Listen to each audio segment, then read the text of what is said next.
And I think that brings us excellently to our next speakers. We're going to hear from Ambassador Patrick Gaspard and Nadav Weiman about the impacts of Israel's occupation on the ground in the West Bank, the current conflict in Gaza, and prospects for security and peace in the future. So, by way of introduction, Ambassador Gaspard is the president and CEO of the Center for American Progress. He most recently served as the president of the Open Society Foundations and has an illustrious career of public service, including as former U.S. ambassador to the Republic of South Africa. Nadav Weiman is the executive director of Breaking the Silence, an anti-occupation group led by veterans of the Israeli army that shed light on the realities of the Israeli-Palestinian conflict. Weiman served in the West Bank and Gaza from 2005 and 2008. Just a few weeks ago, Patrick visited Israel and Palestine and met with Nadav. So we're really looking forward to hearing from the both of you on some really timely issues. So Patrick, Ambassador, over to you. Thank you so very much. Thank you for the warm welcome. Thank you so very much to Representatives Jayapal and McGovern for their stirring remarks. And thank you for all of our House representatives who made a choice to be here in this conversation. That's a choice. Human rights is a choice. Justice is a choice. Peace is a choice. I'm here fulfilling an obligation that I took up when I was at the Gaza border, met with an extraordinary woman who is a survivor of the Hamas attack. She lived in one of the kibbutz that was adjacent to the border. And after she conducted a tour and showed me where 64 innocent Israelis lost their lives and a dozen hostages were taken, she said, when you go back to the U.S., please pray for us, post for us, but also protest for us. And for me, this is a kind of an affirming protest. Also, want to add that she said to me very clearly, we need to help Americans to understand that our current government is not working towards peace and is instead doing everything they can not to be helpful to us in this moment. So that's why I'm here. Thank you for giving me the opportunity to spend time again with Nadav. Nadav, the first question I'm going to ask you is a difficult one to ask. You and I spent real time together on the ground in Hebron, in the West Bank. I saw a number of things that were deeply traumatizing to me, but as I saw them, I realized that you were being re-traumatized. You were experiencing it all over again. I wonder, as I express gratitude to you, if you can give members of the House and others who are gathered here an understanding of your own personal journey, how you decided that you were going to become a long-term activist for peace, and that you were going to be somebody who was going to speak across difficult divides. Thank you, Patrick, and everyone. Before I start, I just want to say that as an Israeli, I think that the #1 goal of our government is to release all of our hostages and bring a ceasefire between us and Gaza and enter humanitarian aid inside. That's the most important thing as an Israeli to say at the moment. So for your question, I became an activist because I was a soldier in the Israeli army. I'm 38 years old. I served 20 years ago. And I served in the Special Forces unit of the Infantry Nachal Brigade. And me and my team were snipers. And when you serve as a sniper in the West Bank and Gaza, you are inside Palestinian cities, towns, but more than everything else, you are inside Palestinian homes. Almost every night we did an operation that is called the Straw Widow. Straw Widow is when you take a private Palestinian house and turn it into a military post.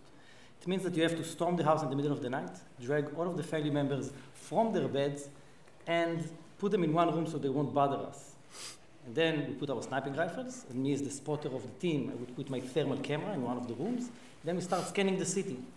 And during that time, if one of the family members wants to eat, to drink, to take medicine, to go to the bathroom, they need authorization from us, because it's our house. It's not their house anymore. And Straw Widow could be 2 hours, or 4 hours, or 6 hours, or 2 days, right? And after that ends, we just take all of our weapons and everything, and we go back to the base. And when we go back to the base, the first time we did it, I understood that we ruined the Palestinian family's life.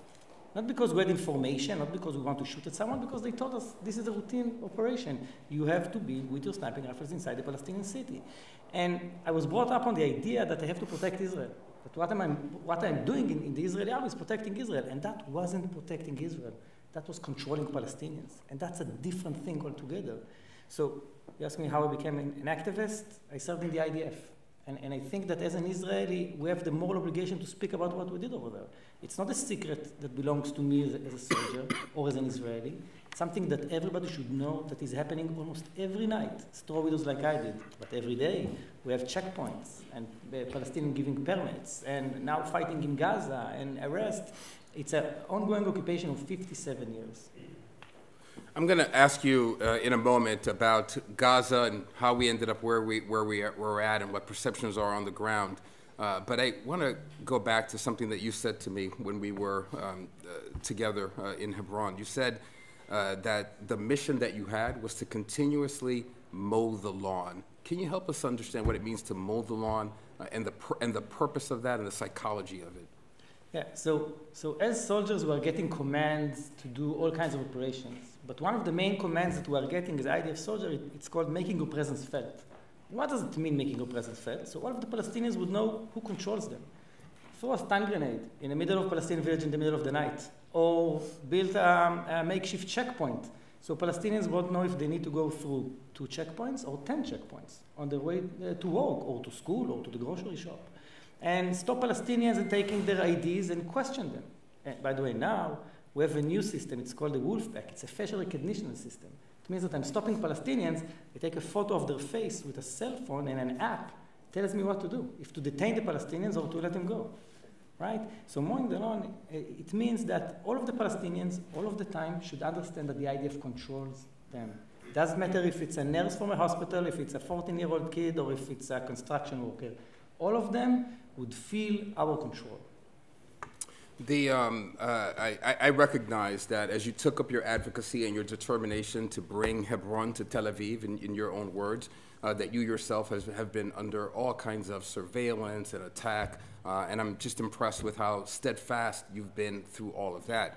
But you've also, and the people of Israel have also been steadfast through the astonishing, horrific attacks on October 7th. I want to talk about October 7th and Gaza and where we're at now. I understand that on October 7th, inclusive of the 1,200 Israelis who were killed, you lost a personal friend that day as well. I wonder if you can speak to that and your reaction to the aftermath of that attack and your sense of the collective punishment that the people of Gaza have now been subject to. Yeah, so first of all, on October 7th, a lot of us lost our loved ones. And I think basically every Israeli knows somebody that was murdered in the Nova Festival, or one of the kibbutzes, or one of the 350 soldiers that died in the first couple of hours of the attack, right? I served in a special forces team, and my commander from the army, the day I finished my army service, he called me and said, Nadav, I know you, I know your political views. I just joined an organization, it's called Breaking the Silence, or Fighting the Occupation, you should join. And I hanged the phone in his face. Because I told him, no, I want to go to South America, to forget about everything. But he didn't let go. And eventually I joined Breaking the Silence, and he was my mentor in all of my first months in Breaking the Silence. And he was a resident of Kibbutz Be'eri, and he defended the kibbutz. He was a part of the first response unit in the kibbutz for 7 hours until he ran out of ammunition, and then they killed him. And for me it was hard because it was my mentor, right? But also he was a man of peace. Shachar was really a man of peace, and felt revenge. I wanted to revenge. I was angry. I was so angry. But as an activist, a couple of hours later, I understood, okay, no, what I need to do is we need peace, right? And we need to stop the fighting over them. So that's something that I want our government, the people in Israel, would feel the same, to turn that bad energy to something that can bring us to a very good point. So you and I are reunited here at the point of the visit of Prime Minister Netanyahu to our capital. It seems to me, after being in Tel Aviv and experiencing the massive demonstrations that were organized by the hostage families, and then the massive demonstrations for justice organized by political opposition, it seems to me that the Prime Minister is clearly on the back foot at home and perhaps has a an agenda that speaks to that challenge in Israel, but also to a set of politics here. And I wonder if you have a perspective on that you can share with us. Yeah. So first of all, we need to put everything that's happening with Gaza at the moment in context. And that context is that the main conception of Israel, that Benjamin Netanyahu is the leader of it, is managing the conflict. This is how we call it. We can build a huge wall around the Gaza Strip, and we can do military operations every couple of years, giving Palestinians humanitarian permits, and that's it. Everybody would forget about the occupation. And we can do the Abraham Accords and speak in normalization with the Muslim world, and that's it. And that exploded very bloody and harsh on October 7th, right? Our military strengths and technology, they won't stop it, right? And that's why immediately we start seeing the demonstration in Israel, right? In Tel Aviv and Jerusalem and in Haifa and Beersheba. And those demonstrations got bigger and bigger, and every week, every Saturday I'm over there, right? And there are tens of thousands of Israelis that are calling for ceasefire now and releasing our hostages before anything else. So when Benjamin Netanyahu comes over here to Washington to address Congress, he's not representing the people of Israel. That's something that we have to understand. The majority of Israelis, and all of the polls shows it, we want a ceasefire and we want our hostages home. I think that, as the Prime Minister, he needs to defend us, the citizens, right? I was a combat soldier. I know that you don't leave anyone behind. I'm also an Israeli citizen. I know that our government needs to take care of us. And I'm also a Jewish man, that I know that every life matters, right? And Benjamin Netanyahu sees himself and his political way. He wants power, right? And that's why this war prolongs, right? 9 months we are inside the war. So what he's doing, what he comes to do over here is exactly that, right? He's addressing the right-wing voters in Israel more than the two houses of Congress. We saw his government, right? We have an extreme right-wing government in Israel, and he's afraid because if he will do a ceasefire and releasing our hostages, it means that the extreme right-wing parties would leave his government, right? Smotrich and Ben Gvir. And that's why this war goes on and on and on. That's rather devastating. I want to go back to the West Bank with you, Nadav. At some point during our tour, you took me up on a hill, and you said very clearly, you cannot understand the conflict, you can't understand the circumstances in the occupied spaces unless you appreciate both demography and geography. And as we round our way through Hebron, it was extraordinary to experience the kind of pockmarked map where Palestinian territory was absolutely broken up and not contiguous at all. And I wonder if you can help us understand what is going on, what exactly this means, particularly on the heels of the IDF civilian administration approving the largest land seizures last week since the Oslo Accords. I should also note that as I visited communities in the West Bank, I arrived hours after a United Nations-sponsored school had been bulldozed and after the homes of peace activist families had been bulldozed and were still smoldering, and there were children gathered up on a hill who did not know where they would sleep that evening. What on earth is going on here? Yeah, so first of all, we have to remember that we have a government in Israel that in their guidelines, it says that only the Jewish people has the right to self-determination inside Israel, and they are actively working for annexation. So that's our government, right? And settlement expansion, it's only one of the things because we are in a record-breaking time now in Israel-Palestine, right? It's the most amount of settler violence that we ever saw, right? The biggest seizure of Palestinian land since the Oslo Accord, but also the most amount of unauthorized outposts that were retroactively approved by our government, right? And they are illegal also in Israeli eyes, right? And what you mentioned when we were in the South Hebron Hills area, so a couple of years ago, the State of Israel and the settler movement, they cracked the system, right? You don't need to build a big settlement with lots of families and kindergartens and all of that. No. You take one family. It's a sheep herder unauthorized outpost. in a remote area. We were in the South Hebron Hills area, a desert area. And it's like 4 or 5 people, but 200 heads of cattle or goats or sheep. And then they get hundreds and sometimes thousands of dunams or acres to go around with their ships. And we, the soldiers, we have to protect them. Doesn't matter where they are going. And they are very, very violent. In the last 15 years, most of the settler violence are from Dutch ship herders unauthorized outpost.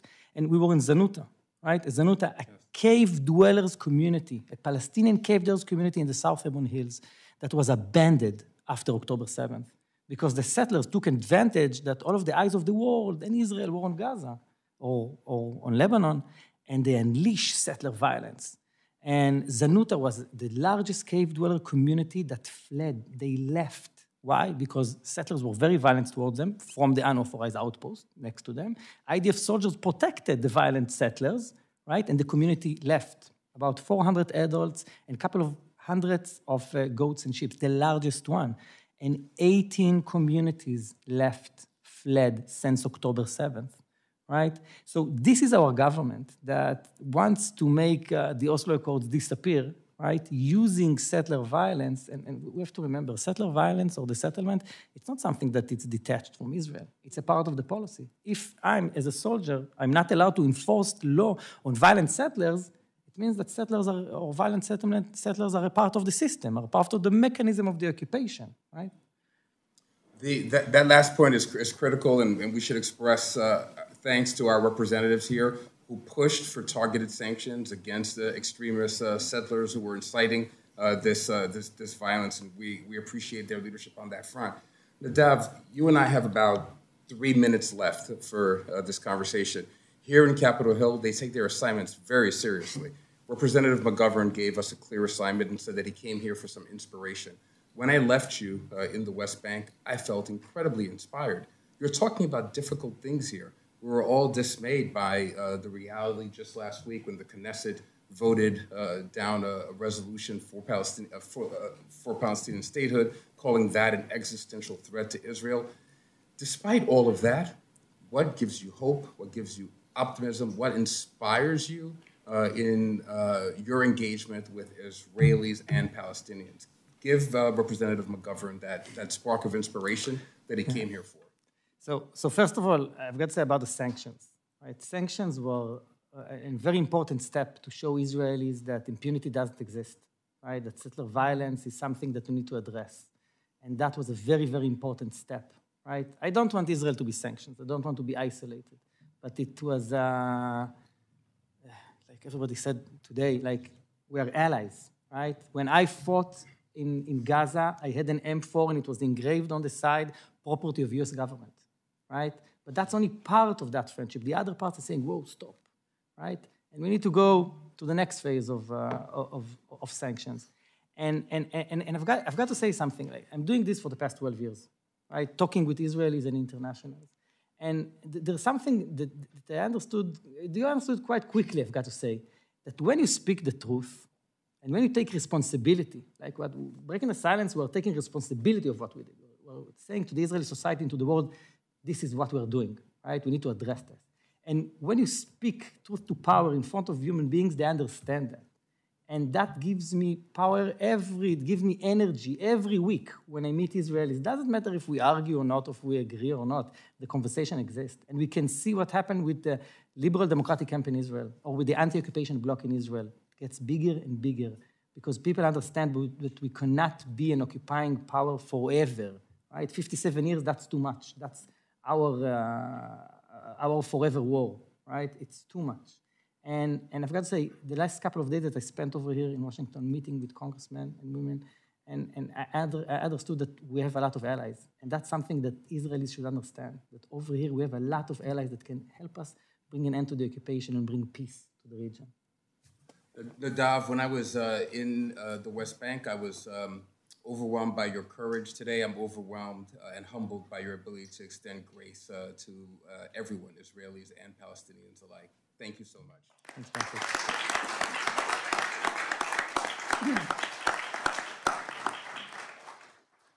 Thank you, Nadav and Ambassador. The point of speaking truth to power is exactly why we're all here today. Thank you for raising that with us.